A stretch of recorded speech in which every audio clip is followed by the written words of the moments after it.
شوف عناية الإسلام بالطفولة. مات رجل وامرأته حامل، يتوقف الفقهاء عند تقسيم وتوزيع التركة، يقولوا لا ننتظر حتى تضع. ليه؟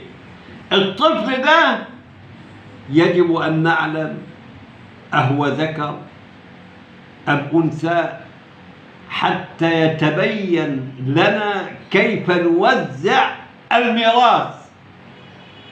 طيب، المرأة عندما زنت وجاءت وهي حامل عطل النبي عليه الصلاة والسلام إقامة الحد عليها، وأمهلها حتى تضع، وأمهلها حتى تفطم وليدها. إذن الطفل قد يوقف حركة